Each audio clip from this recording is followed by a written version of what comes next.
Hello, everyone, and welcome to another episode of Top 5 Saturdays Live with me, Chase Lee, and my co-host, Brian Suffield. That's fucking right. And hey, listen, before we get into our episode, for all you people listening on Spreaker and iHeartRadio out there, that's right. We are actually on those two platforms now. It's crazy. I can't believe it took us this long, but Brian's smarter than me, and he suggested it, and I was like, well, holy shit, we should probably do that. So, if you're listening on Spreaker and iHeartRadio, and welcome.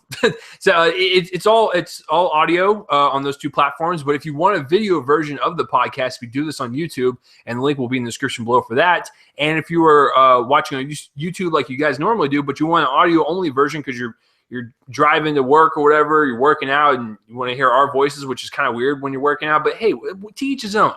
The link will be in the description below for that as well. So that out of the way, welcome to Top 5 Saturdays Live, guys.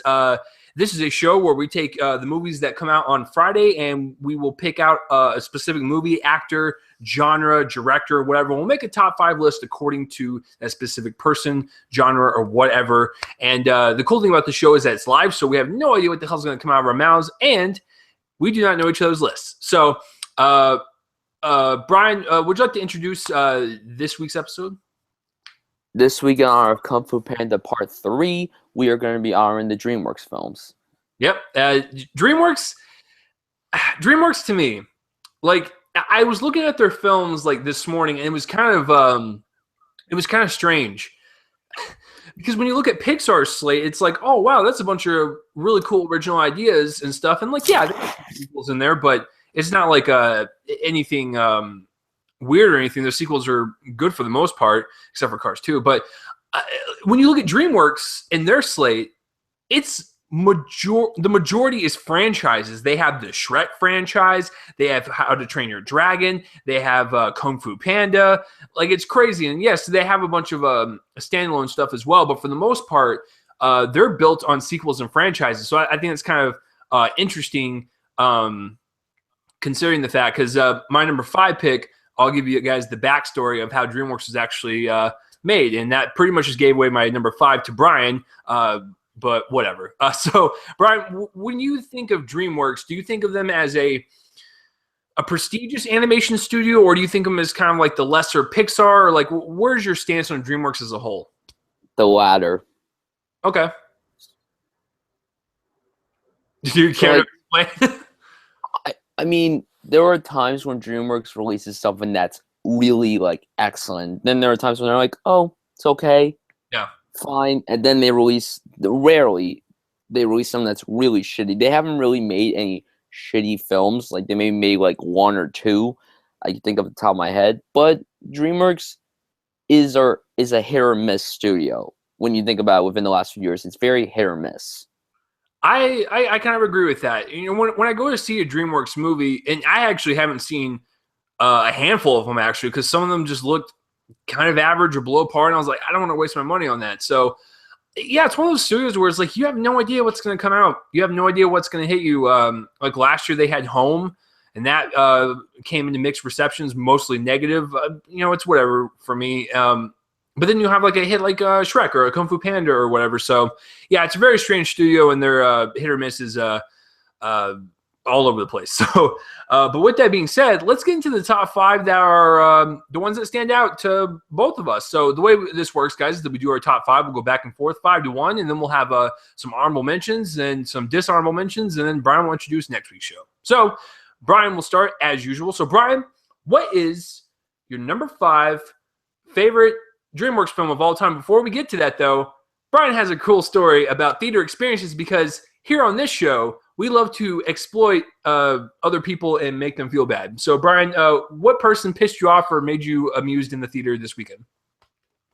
Oh, well, yesterday when I went to see Kung Fu Panda 3, as the credits were rolling, there was this, I don't want to be racist or anything. I really don't want to sound racist, but this is what I'm going to describe. There was an African-American woman and her 2 children.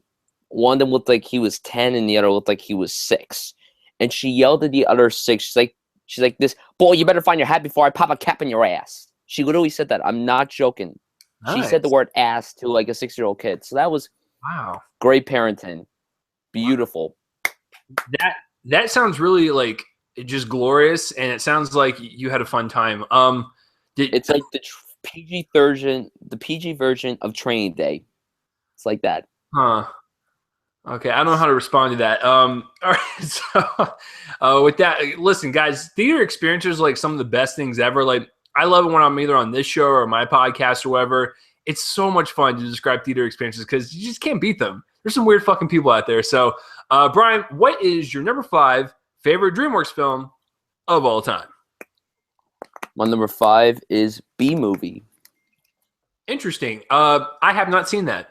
So sell me on it. What's up with that movie? I know Jerry Seinfeld voices a bee, and the bee runs around and to things. Okay. Oh, your turn.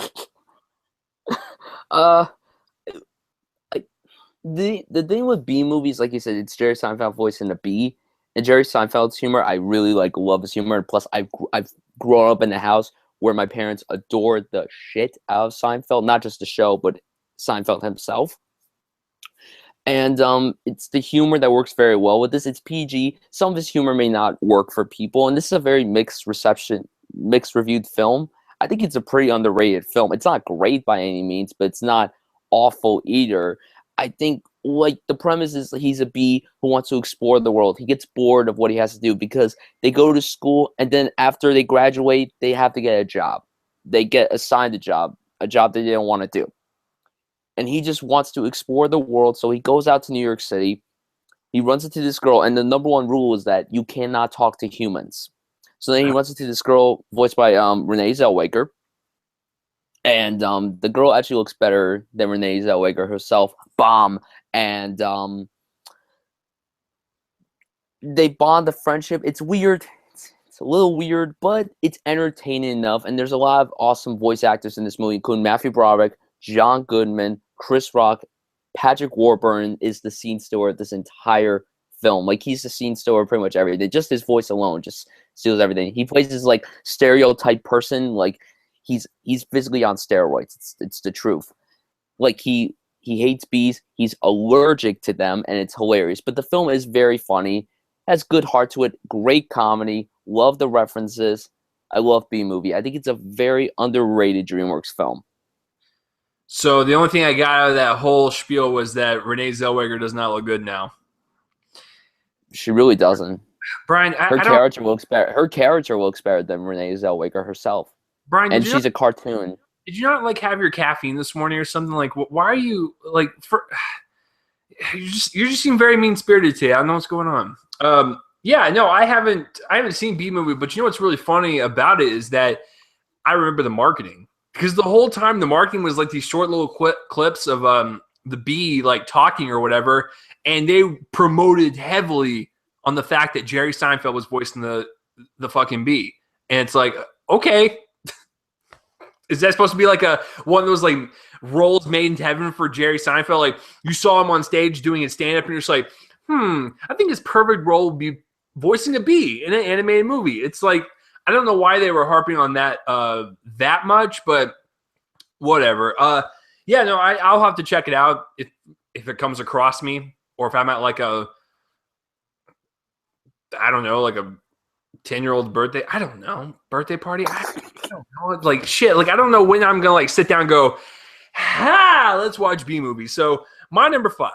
And here's the story behind DreamWorks, and I'm probably gonna butcher a shit ton of this factual knowledge coming at you, but you know what? That I always fuck up. It's okay. So apparently, Jeffrey Katzenberg used to work at Pixar, and he worked really closely with like John Lasseter and stuff, and he was kind of like one of the head people at Pixar. And I forgot what happened, but there was a rift between them, and Jeffrey Katzenberg basically said, "Fuck you, goodbye Disney. I'm out skis, deuces." Peace, yo. And he basically started DreamWorks. Like, that was his version of his middle finger to Pixar. So he started DreamWorks, and their very first feature was to battle with Pixar's second animated feature, which was A Bug's Life. So their very first feature, which is my number 5 pick, is Ants. That was their answer to Bug's Life, And there's something about ants that always like entertains me. I think it's kind of like with Brian and B movie. Woody Allen playing an ant is like the best, one of the best like voice casting decisions I've ever seen in my life, because he's so frail and timid in his voice, and that sounds like a fucking ant. So, and I really love Sylvester Stallone as the bigger ant. And the funny story about that is that I don't know why Brian's laughing. He chose fucking B movie. No, like what's really funny about Sylvester Stallone's character is that Arnold Schwarzenegger was supposed to play him, but he was asking a ridiculous amount of money. Sylvester Stallone actually stepped in and did it for free. So I found that kind of cool. But I don't know, man. There's just, and you got to keep in mind, this was one of the first anime movies I watched as a kid. I loved it back then. I still love it now. It's just so weird and strange. It's definitely like the adult version of A Bug's Life, because I remember when I watched Ants, and there's a scene where Z, the main ant played by Woody Allen, he's on the bottom of a shoe or something, like on gum, and like he comes across a penny, and he's like, "Who the hell is that?" And I was like, "Oh my god, what is this animated movie cursing for? Like, what is?" And this is my 7-year-old mind, so deal with it. So.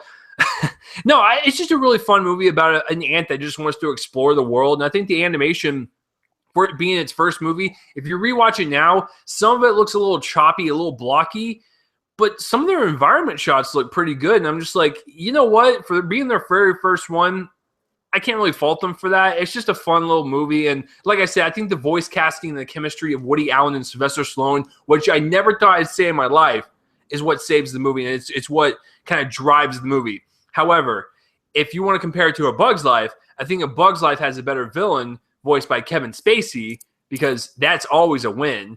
I forgot who voices the villain for Ants, but I'm sure it's someone popular. I just forgot. But anyways, Ants is just a fun movie. It's a fun movie about ants, and the main ant wants to go explore the world. What's not to love? So, Brian, before we begin and before I shove a cactus through the screen and it hits you, what is so goddamn funny about ants? It's just when I look back at it, I just find it funny that Woody Allen voices an ant. Oh. No one ever expected Woody Allen to play an ant. Well, it worked. That's your little New Yorker playing an ant.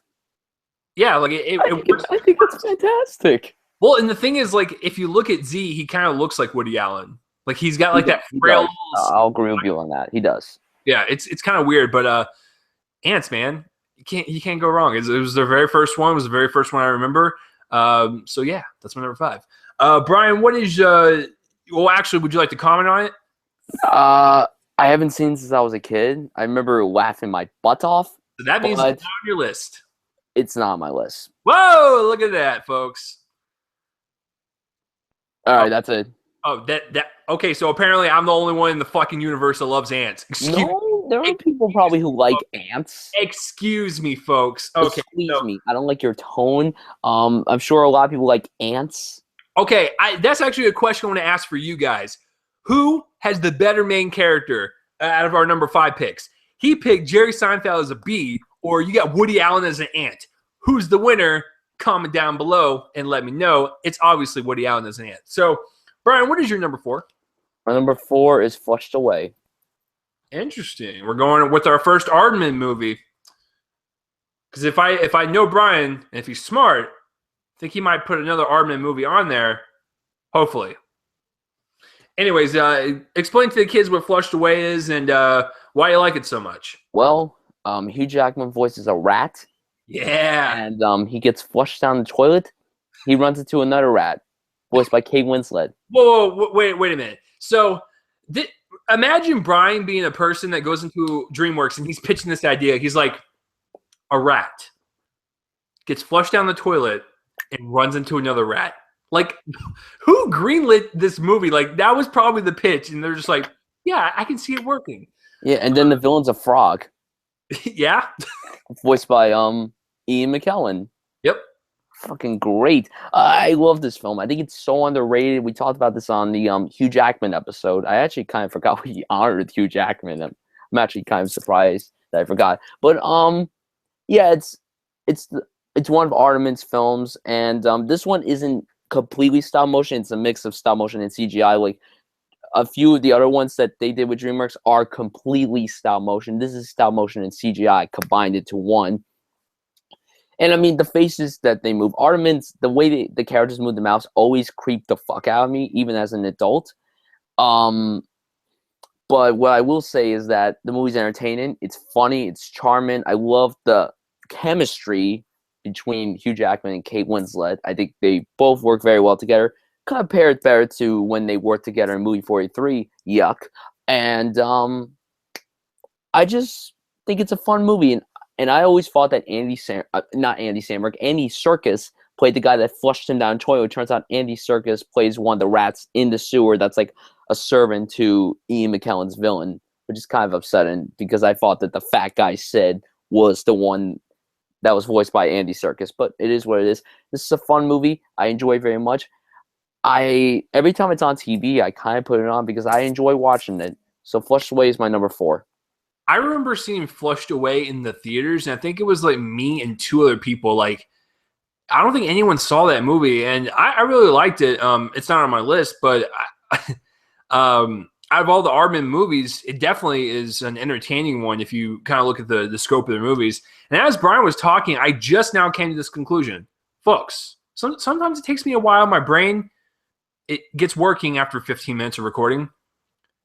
DreamWorks is one of the few animation studios that has released 3D CGI, hand-drawn, and stop motion.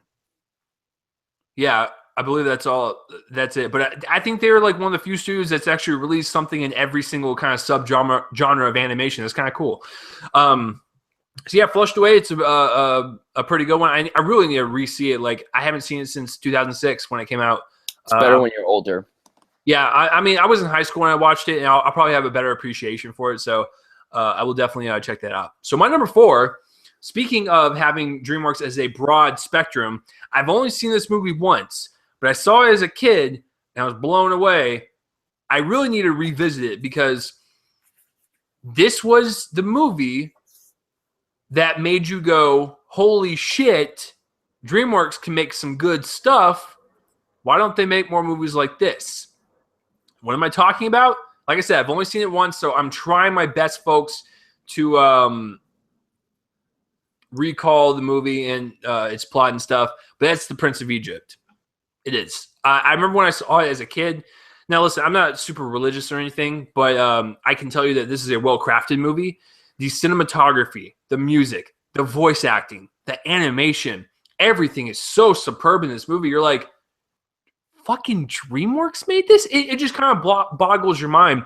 But it's a story about, Brian, help me out. It's Moses, right? I don't remember. I haven't seen this since I was like 7 years old. Okay, we're going to go with Moses until someone yells at me. So, yeah, it's just the story of Moses. It's based on the biblical story and whatnot. And like I said, I'm not super religious, so I don't know the story that well. But I can tell you from a technical and filmmaking standpoint that this is a kind of like masterclass in its You were correct. Okay, so it is Moses. It's a masterclass in its genre. Like I said, the animation just looks so crisp, and the cinematography is actually really good. The songs are pretty good. Like, it's just, I don't know. Like, I don't know. I can't really speak more about it because, like I said, I only saw it once, but it made a huge impact on me to put it on this list. I can just tell you from a technical and entertaining standpoint, it hits on all levels, and I kind of wish DreamWorks would do more hand-drawn animation because they're pretty good at it. So that is my number 4.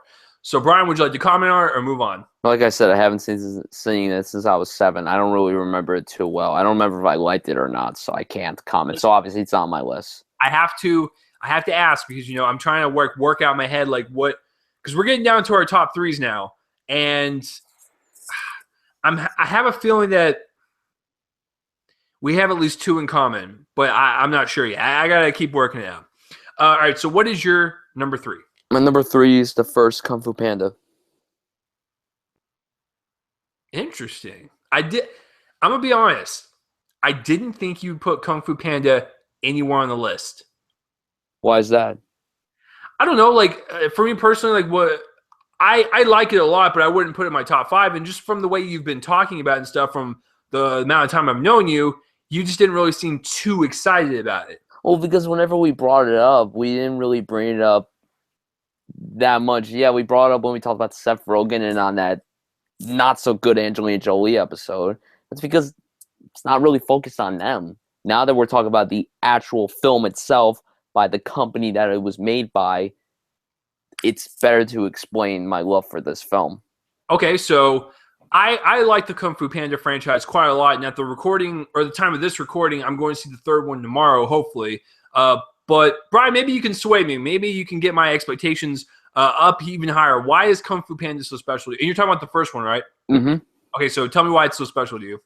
When this came out, I was 10 years old. At the time, I was doing martial arts. I had done it for 2 years, and it was something very special to me. And as a kid, I adored Jack Black to death. Like, Jack Black was someone I loved watching on TV. And as a kid, like, I loved watching him in, like, School of Rock. And, like, as a kid, I loved Nacho Libre. Now I despise the film to death.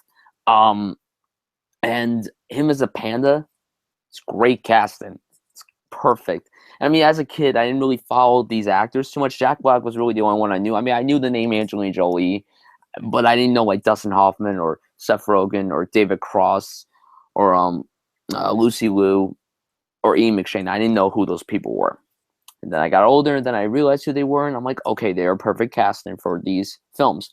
But the thing with Kung Fu Panda is that it has the perfect underdog story. It's like Rocky meets Panda. It's like Rocky with a panda. Po the panda really wants to be a kung fu master. Like, that is his dream. But instead, he's working at this noodle shop with his father. One day, he gets caught up, and then he falls into the palace, and then he's labeled as the Dragon Warrior. And he has to learn the basics of kung fu from this little tiny Master Shifu, who's voiced brilliantly by Dustin Hoffman. And I just think that for the underdog story it has, like, it's a perfect story for it. It's a very entertaining movie. The stuff that comes out of Poe's mouth is very funny. Like, there's a lot of good comedic time. And just some of the facial expressions that he makes is perfect. Yesterday, I was watching the fight between him and Tai Lane, who's a really great villain who was played really well by Ian McShane. And just the reaction when he kicks him up, like his belly flops and then he flies into the air, his reaction is priceless. And he's like, you're just a big, fat panda. He's like, I'm not a big, fat panda. I'm the big, fat panda. Like, I just love the lines in this movie. It's a great movie. And honestly, like, I know last week we brought up Wall-E, and I'm upset that I don't love that film as much as, like, you do or many other people do. But I thought Kung Fu Panda should have won that year, personally, because I thought it had a great story to it. I think it would have been something different for the Oscars because they already gave it to Pixar. I think before Wall-E, they gave it to Pixar, like, the last, like, 3 years in a row. And I thought that Kung Fu Panda should have won. I think it is a very well-made film. And just to talk about the sequels, because none of them are on my list, I really love Kung Fu Panda 2. I love the story in it. I love how it gets more deep with Poe's backstory. And the way it ends is perfect, and it ties in brilliantly to the new one, which I just saw yesterday. My review is up. I enjoyed the new ones very much. So Kung Fu Panda, I think this is a perfect trilogy, and I hope that Kung Fu Panda 3 is the last one.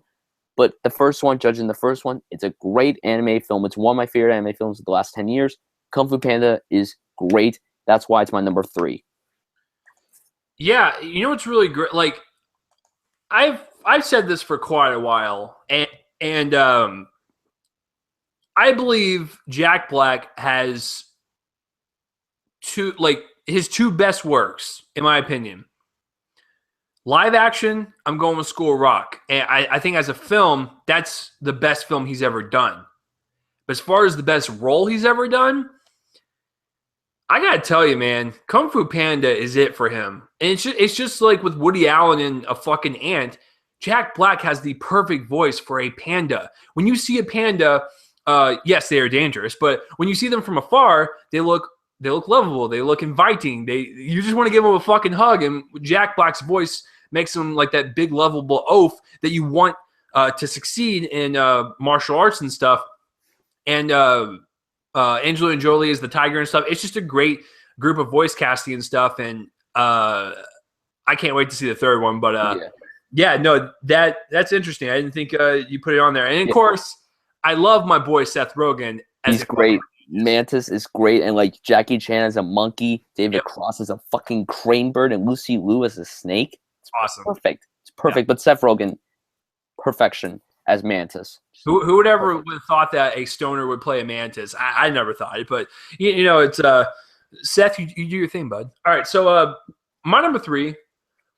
So, like I said, I'm really struggling to try to figure out what Brian's top 2 is. Brian already picked an Aardman movie. I haven't yet. For my number 3 is an Aardman movie. I remember like it was yesterday. My grandparents at the time, they lived in Iowa, and every summer I'd go visit them or whatever. And I remember there was one particular summer back in the good old year of 2000, and I was 10 years old, and we went to this really kind of small theater or whatever. There was like, I'm not even joking, like 2 screens. I remember seeing 2 movies there, Lilo and Stitch in my number 3 pick, and it was just one of those experiences where my jaw was kind of dropped because I had no idea they could do stop motion. Like, I didn't know what that was. I was just like, what am I watching? This looks really great. I don't know what I'm watching, but it's entertaining. It's funny. It's engaging. The animation is so dope. Like, my little mind couldn't comprehend it. And I remember walking out that day that this memory will stick with me. Not because of the memory itself, because that was a great memory. It's because the movie is very good as well, and that's Chicken Run. I absolutely love Chicken Run. It is one of the best prison break movies ever, set inside of a chicken coop. It's outstanding. I love the fact that these chickens are so precise and accurate, and they're so smart. They're just like, listen, we know what to do. We gotta fool the head person. We gotta escape and stuff.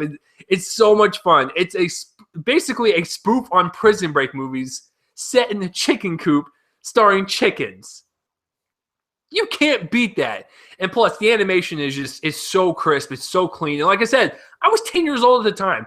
I had no idea what stop motion was. And I probably saw a bunch of movies in the 90s where there was stop motion in it. But I'd never seen a movie like this where it was like, it was clay. It was fully animated. It was just so unique. And it still resonates to me with this day. And it's by far one of DreamWorks' most entertaining movies for sure. So Chicken Run is my number 3. Brian, would you like to comment? Another one I haven't seen since I was a kid. I love the animation, and I've laughed my ass off during this one. I just haven't seen it in a long, long time. Yeah. No, it's one of those movies that, you know, that is 16 years old, by the way. So it is a very old movie. So there's a lot of people that forgot it was DreamWorks or forgot it was even out or whatever. So if you haven't seen Chicken Run in a while, please do yourself a favor. So, guys, we're getting into our top 2. Now, Brian, you are you 7 or 8 years younger than me? I'm 8 years younger than you. Okay, so when I was 8 years old, Brian was born. So we kind of have an age gap, and we grew up relatively the same. I mean, Brian primarily grew up with the 2000s movies. I grew up with 90s movies. So I don't know which way Brian's going to go because he was pretty young when one of my picks was out. And then one of my other picks, you know, is fairly recent. So I have no clue what Brian's going to pick because he's got 2 slots left. Now, if I have to just eliminate by mathematical standards, Brian has to have How to Train Your Dragon on there somewhere. He also, if he likes it, I've never discussed this franchise with him, is Shrek. So, I'm going to say for Brian's number 2 is Shrek. My number 2 is How to Train Your Dragon, Part 2. Okay, ladies and gentlemen, we haven't had this happen in a while, but Brian and I basically had the same answer for number 2. I chose the first one. So This is gonna be great. We're gonna kind of just go back and forth now, discussing kind of just the franchise in general and stuff. So let's start with me, and we'll lead up into the sequel since you like that the best. Now, for this one, I remember I saw with one of my friends here in Dallas. He's a really great animator and stuff, and so me and him, we always went to go see anything animated, whether it be fucking from Blue Sky, Dreamworks, Pixar, Disney, whatever, we'd go see it. I remember when we saw How to Train Your Dragon, we were so blown away by just the vast scope of this movie, the world that it created, the Viking feel and tone, and having a lovable black dragon with Jay Baruchel playing the main character, which is perfect, by the way. It was just a really great story about essentially a boy and his dog, but it's a boy and his dragon. And it's just a nice little adventure movie. And I didn't really think about this until like maybe a year ago. How to Train Your Dragon is like a kid's version of like Game of Thrones or something. So it's kind of like a soft introduction into like a more hardcore world like that. But the animation is so luscious. It's so gorgeous. I love the humor in it. I love the story. It's so simple, but it's so heartbreaking and stuff. I love Gerard Butler as his dad and stuff. It's just a really great surprise that no one saw coming. It's the biggest surprise that DreamWorks has ever had, and I'm really looking forward to the franchise and stuff. But I love movies. I'm a sucker for movies that are set like in like kind of like Viking times or like medieval times or stuff. I love movies like that. So this is a gorgeous looking picture. It's a nice little story about a boy and his pet. Like I said, essentially, it's just a really good one, and I would highly suggest you check this one out. Now, with that being said, since I love the first one, what I gotta respect about the second one before Brian continues, I love the fact that, like, this is really rare in sequels. You know, in sequels that like they'll act like the time period is like a week later, but the actors will be older. I love the fact that in the second one, they actually are older. Like, it's great. Like, they actually progress as characters, not only emotionally, but physically in age. Like, I just think that's genius. So with that being said, let's carry on to the sequel, which is Brian's number 2 pick. So Brian, why is the sequel better than the first one? Now, here's the interesting thing about sequel. I didn't know that there was a sequel coming out until they released the trailer. I remember seeing the trailer during, I don't remember what film specifically, but I saw the trailer and I'm like, why are they making a sequel to How to Train Your Dragon? That's a little messed up. Because I don't remember, I haven't seen the teaser in a long time, but like, you heard Jay Baruchel's voice. Then the title comes up, he takes off his helmet and he looks older. I'm like, holy shit. He looks older. The like pimples are gone. He looks like a fucking man. And he looks muscular as hell. Like, he looks older. It's like you said, like, it's great how they mature. I was just going to say, you rarely see that in movies where like a character ages like that in a sequel versus like it takes place like a year later or like 2 weeks later. You know what I'm saying? Yeah, this one takes place 5 years after the first one. So it's like it works. Big time jump. Like, what a time jump. And also the first one was such a big surprise. I had no idea what to expect with the first one, and I ended up having a blast with it. Did you see in IMAX 3D, the first one? I don't believe I did. I know, like, I think, because, okay, let's think about this, Brian, because I had the timeline in my head. Like, I'm getting old, guys. I'm getting dementia. It came out in 2010, so I was 20 years old. I was working at the movie theater at the time, and in 2010, I remember they put up the screen, like the bigger like IMAX screen in that theater for Harry Potter, Deathly Hallows Part 1, and I'm thinking, did they have it in time for, I don't think they did, but I think I saw it on that big screen after that. So I think it wasn't like IMAX, but it was like a faux IMAX. So it wasn't a big-ass screen, but I didn't see it. Oh, my God. What a great experience in IMAX. It was so beautiful. Especially when they're flying in the sky. Like, it's absolutely. Absolutely. That's the facts. But with the second one, like you said, the characters get older. They start to do mature stuff. A lot of emotional stuff happened. This movie just I was destroyed when I left this movie. I was like, I remember seeing it. I saw it kind of late. I saw it 2 weeks after it came out. I didn't get to see it opening weekend. It came out the same weekend as 22 Jump Street, and I didn't get a chance to go to the movies after I saw 22 Jump Street, so I had to wait a little while to see How to Train Your Dragon 2. And I was just blown away by this story. And there's so much emotion. Like, the drama in this movie is perfect. It's so good. Some character dies. I'm not gonna say who. I don't want to spoil anything. But when that particular character dies, I just wanted to jump into the screen and kill the person that killed this particular character. Some characters get possessed. It's so effed up. It's so sad. It's heartbreaking. Then we have some newer characters in it, like a particular person that's well-rounded with hiccup. I'm not going to say who. Like I said, there are people out there who haven't seen this movie yet. And also another thing, like the voice cast, like Jay Baruchel is perfect. I don't like Jay Baruchel like at all personally, but he is perfect for these films. Like, he is perfect. But also, like, Gerard Butler, like you said, Craig Ferguson, Jonah Hill, T.J. Miller, Kristen Wiig, McLovin, and then they added new people to this cast like Kate Blanchett, Jimmy Hunsu, and Kit Harington, aka Jon Snow from Game of Thrones. So I thought that was a really interesting thing too.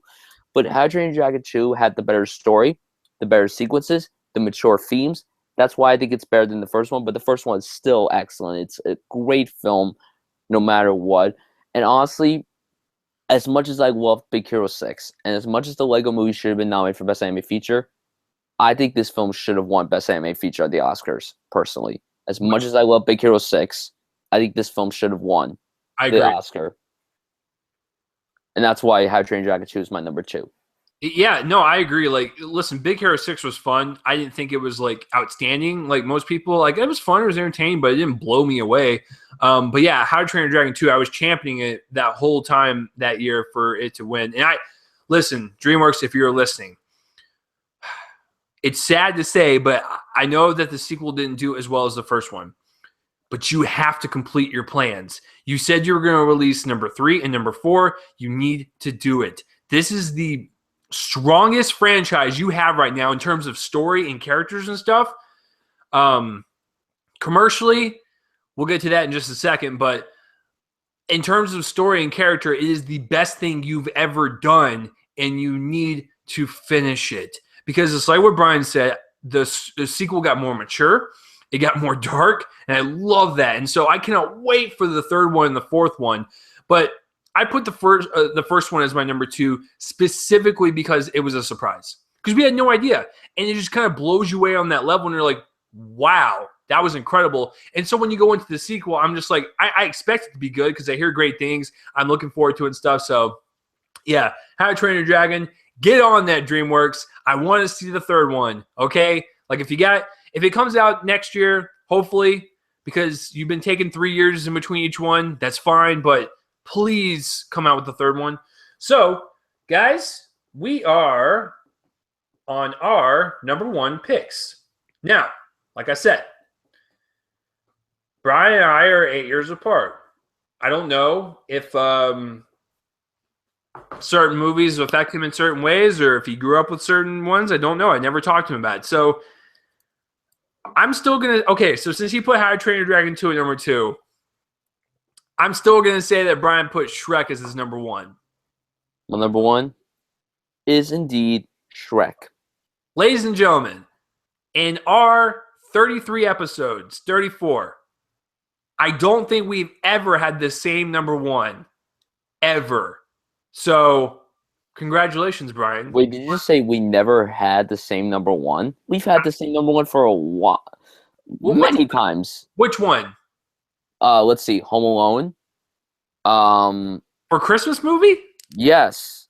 Home Alone was your number 1. Yes. You didn't say Home Alone. Yes, I did. I would have remembered that. Because you said you're getting old. Hey, dickwad. Shut Okay. your mouth. All right. So anyway, we've had number 1 before. I can't remember everything on the top of my head, but we still have had the same number 1. Okay, I'll tell you what. I think this is the first time we've had the same 1 and sort of 2. Yeah. Okay. I'll count that. Yeah. Because I would consider number 2 and number 1 of How to Train Your Dragon. it's one big long story. So It is. yeah, so I'm actually okay with that. So Brian, I'll let you go first. Why is Shrek so important to you? I grew up with Shrek. I've watched this movie so many times when I was a kid. I love every voice actor in this movie. Everyone fits the roles perfectly well. I love the music. The soundtrack is great too. I love the music in this movie. Not necessarily the score, but the soundtrack. The songs they pick in this movie is great. Got me into Smash Mouth. I listen to Smash Mouth a lot. It's a pretty much a reference. But Shrek, I mean, it's a parody of the fairy tales. It is. That's the thing that's so special about this particular film. And let's not ignore the fact that it was the first winner of the Oscar for Best Animated Feature. That's why Shrek is actually a special film, period. It's the first animated feature winner at the Oscars because it was going up against Monsters Incorporated and Jimmy Neutron Boy Genius. Now, I prefer Jimmy Neutron. That's my favorite out of the three, but Shrek is the best, for sure. The character Shrek is great. He's terrifying as hell.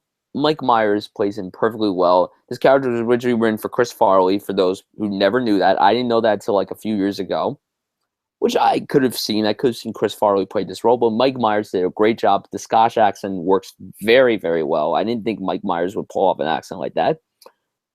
Cameron Diaz is a great pick for Princess Fiona. She's great. Her character's backstory is really upsetting, and it's really interesting. John Lithgow as Ward Farquaad. Perfect. Perfect casting as a villain. What a great villain. Memorable as hell. Short as fuck. Great villain. And, of course, Eddie Murphy as Donkey. Easily one of the best sidekicks in any film ever. No one could have played that role like Eddie Murphy. Just his voice alone is just perfect. Like, even if he said something that wasn't funny, it was just funny because it was Eddie Murphy saying it. But pretty much everything that comes out of Donkey's mouth is gold. It's perfect. And I love the story. I love the animation. I come to appreciate Shrek way more when I was older because I saw the Broadway musical. It's really good. And the guy that played Shrek in the musical was one of the reporters from Spotlight, which I thought was really cool. The mustache guy. I forgot his name in the movie, but you know which one I'm talking about. And I just grew up with Shrek. Now, I don't want to bring this up, but because someone in my creative writing class watched this video yesterday, I can't get it off my mind. For people listening, if anyone has ever told you to watch the video, Shrek is Love, Shrek is Life, do not watch that video. No, it's going to ruin your love for Shrek. It's going to ruin it. No, stop. Stop, Chase. Stop. You're ruining it. You're going to make me throw up. But Shrek is excellent, and I guess I could briefly talk about the sequel. I was debating to put Shrek 2 on here, but How to Train Your Dragon is the best sequel that DreamWorks has ever made. Shrek 2 is fantastic. It's great.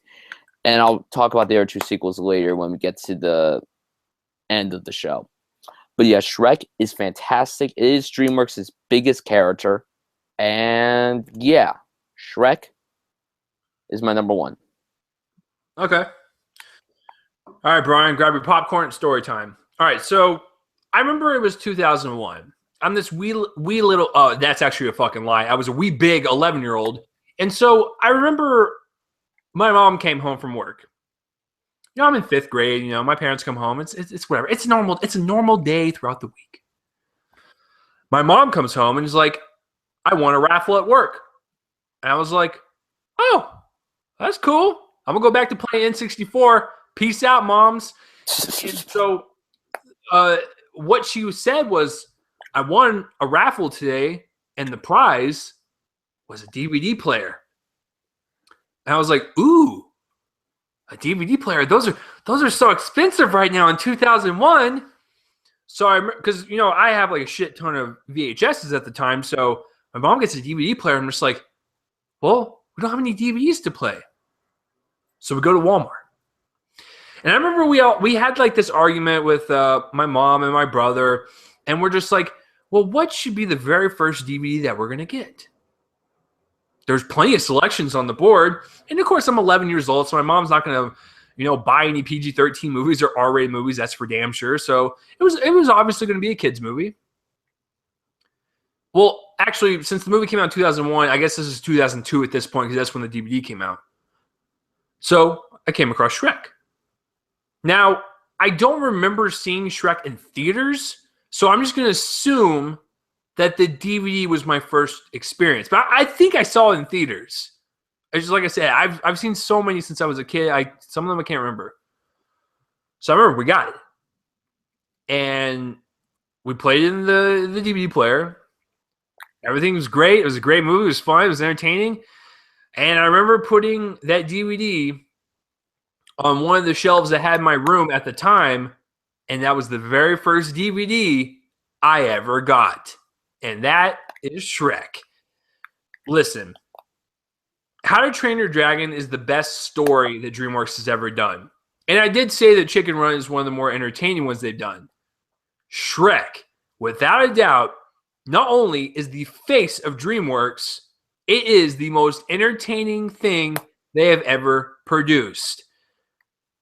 The thing I like about it the most is the fact that, like what Brian said, it is a spoof, it is a spin on fairy tales. I love the fact that they take these fairy tales like the Three Little Pigs or Red Riding Hood or Rapunzel or whatever, and they spin it on its fucking head and they have fun with it.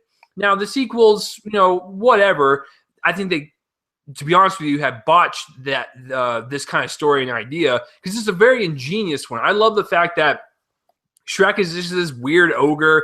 He's terrifying but lovable, and he's like kind of in the middle of all these fairy tales and stuff, and it makes for some really great set pieces and great humor and stuff. So that is my favorite part about Shrek for sure, is the story and just the idea itself. It's so inventive, and like I said, I think they botched it, but whatever.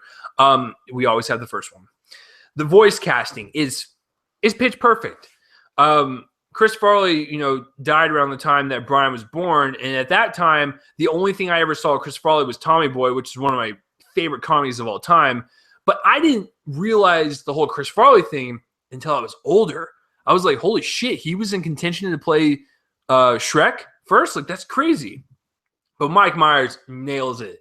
Shrek and Donkey, played by Eddie Murphy, is one of the best animation duos ever. They're so hilarious and so funny. And like I said, I think that also went off the rails in the sequels. But in terms of the first one, it's perfect. Shrek fucking hates Donkey. He's like, get the fuck out of here, you ass. And Donkey's really energetic, like in his face and shit. Like, it's great. It wasn't overdone. I thought it was like the right amount of annoyance to where you find it entertaining and laughable versus like annoying, get the fuck out of my face. Cameron Diaz's Fiona, great. John Lithgow, great. The animation is superb. It's clean. And it's funny because Ants came out in 97 or 98, and Shrek literally came out like 3 or 4 years later. So it was amazing to see Ants and then go see Shrek and see how their animation has improved over that time. So Katzenberg really wanted to defeat Pixar. It's crazy. And Shrek was a huge success. And they made 3 sequels afterwards. Shrek 2 actually being one of the highest grossing movies of all time and one of the highest grossing animated movies of all time. It's crazy how much money that one made. But Shrek is it's a classic. It is. It's an animated classic. When you hear Shrek, you automatically know what it is. You automatically know what he looks like. You know what his sidekick is. It is crazy how much brand recognition is just with the word Shrek. And that, my friends, is an iconic animated film. It is. It is literally the best thing that DreamWorks has ever done. And I don't think they can really top that. Like I said, they're really trying with How to Train Your Dragon. They're doing really well so far. And if they can nail How to Train Your Dragon 3 and 4 like they planned right now, and it could become one of the greatest animated franchises ever. So, yeah, Shrek is my number one. It was the very first DVD I ever bought in 2002. It's one of the best memories I have. Shrek, it's always a classic. And the thing, like what Brian said, it was my introduction to, hey, now you're an all-star. Fucking Smash Mouth, man. That song was the only hit song they ever had, and then they just like blew like a fart in the wind, and now they're gone. So Smash Mouth, you had your success with All-Star, and that was my first time I ever heard it as a 12-year-old. And I was like, woohoo, Smash Mouth, the best band ever. And now I'm just like, what the hell was that thing? So yeah, that is our number ones, guys. And if you're watching on YouTube, as usual, here's the board of our list. We have Shrek as number one, basically How to Train Your Dragon as number two. So Brian put Kung Fu Panda on there. And B-movie, that's kind of the wild card in my opinion. But then again, Ants is kind of the wild card in mine. We got some hand-drawn CGI, stop motion. Dreamworks, like we said in the beginning, you're a hit and miss, but you've made some really great stuff. And please continue to make more great stuff. But before we get into the ones that don't work so well, Brian, what are some of the ones that barely just escaped your list? Shrek 2, Kung Fu Panda 2 and 3, Madagascar 2 and 3, Monsters vs. Aliens, Seth Rogen as a blob. Fantastic. Crudes, which is really good with Nicolas Cage. And I was actually looking up something while you were talking about Shrek. Nicolas Cage was actually in consideration for Shrek just before Chris Farley was. Wow. So I think that... that would have been weird. Wallace and Gromit, Megamind, and Puss in Boots. Okay. Yeah, I'm actually okay with all that. I gotta tell you, one of the ones that barely escaped my list, and it's becoming one of my like favorite ones. And if you ask my friend Patrick, like this is also one of his favorite DreamWorks movies. It's The Croods. I remember when I saw it for the first time, I didn't really care for it, but when I saw it a second time, I realized that the animation was so damn gorgeous. It looked photorealistic, kind of like The Good Dinosaur was from Pixar. It was a really cool caveman story. And Nicolas Cage fits very well as a caveman, not Shrek. But he's in that movie, Emma Stone and stuff, Ryan Reynolds. It's a very unique DreamWorks movie, but it's so gorgeous and so vast and beautiful. The Croods is definitely up there. In terms of entertainment, maybe if you're bored, I'm going to say Over the Hedge. I kind of like that one. I don't know. There's just something. Yeah, see, Brian's waving his hand. I am not going to disagree with you. Okay. Monsters vs. Aliens is really fun. Road to El Dorado. I remember I saw that once, and I was like, "Oh." All right, moving on. Megamind's really funny. Will Ferrell as a fucking alien. That's awesome. Mr. Peabody and Sherman. My roommate really likes the cartoon shorts or whatever, so I remember we saw that and stuff, and it was fine. It was entertaining. And I guess the last one, Flushed Away. Yeah, that's about it. And Madagascar as well. Madagascar is entertaining. What's your opinion on Shrek 2, like the second Shrek? Shrek 2 is fine. It's just that the first one was so good, and I know, but you have to agree that Shrek 2 is a good sequel. It's fine. It's way better than, here are some dishonorable mentions. Shrek 3 and 4 are the epitome of a cash grab. DreamWorks just throwing shit at a wall, and like it's not good. And so, to be honest with you, besides those two, I can't really think of any more because like I haven't seen movies like Rise of the Guardians. I haven't seen the Madagascar third movie and stuff. So like, there's some DreamWorks movies I haven't seen. But I guess another dishonorable mention would be Madagascar 2, Escape to Africa. I don't remember anything about it. I like Madagascar 2. It's better than the first one. It's whatever. So yeah, those are my dishonorable mentions. It's basically the latter half of the Shrek franchise. So DreamWorks, fix your shit and get back on that franchise and make something good. So Brian, what are some of the ones that barely miss it for you? Oh, or miss it completely. Sorry. Well, Shrek 3, I don't hate, but I can agree that it did have that cash grab vibe to it. Shrek 4 is horrendous. I hate Shrek 4. I reviewed it on We Live Film. Oh my god, I hate it so much. And a lot of people say, oh, the fourth one's better than the third one. I disagree. The third one's much better than the fourth one. The fourth one wasn't even originally supposed to be the last film in the series, but then they decided, hey, we're going to make this the last one. Oh, joy.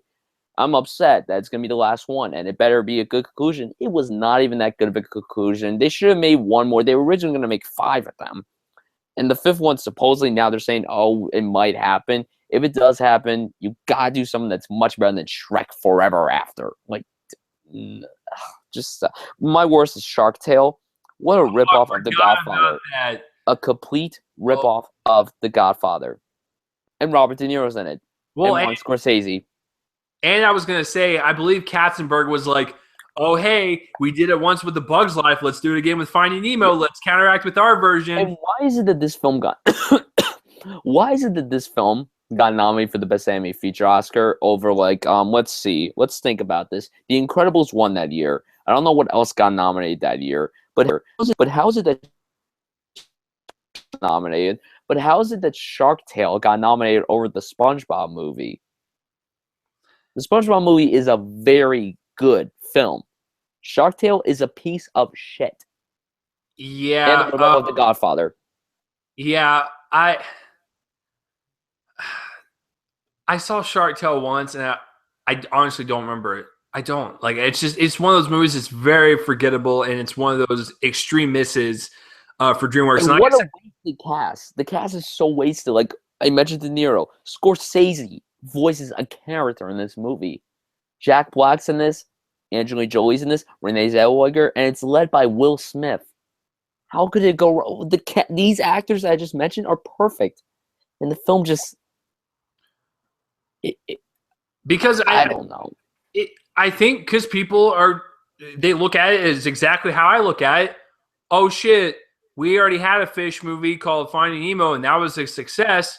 This looks kind of like that. I don't really want to see it. I'll guarantee you that was most people's thought process when that came out. So I don't blame them. Yeah, I saw it once on DVD, and I was like, I'm done. So, DreamWorks, you're hit and miss, but I got to tell you, when you hit it good, and when you miss, you suck a big old fat hairy dick. So, Brian, that was a good episode. I like that. That was some good stuff. So, with that being said, guys, what are some of your favorite DreamWorks movies or some of your worst ones? Comment in the place where I open my face and let me know. Brian, what is next week's show?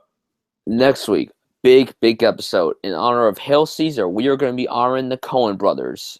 Fuck, this is going to be difficult. Not for me. It's actually not going to be that difficult for me. This is your Spielberg episode. The Spielberg episode was difficult as fuck for me. This one seems to be difficult as fuck for you.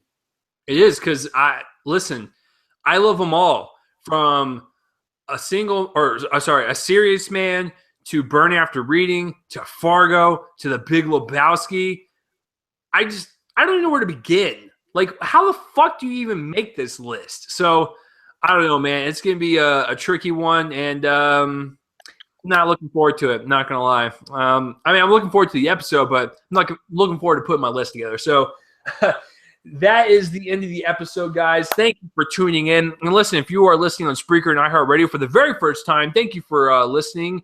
If you want a video version of this podcast, then you can get on that link in the description below. Get on that link, son.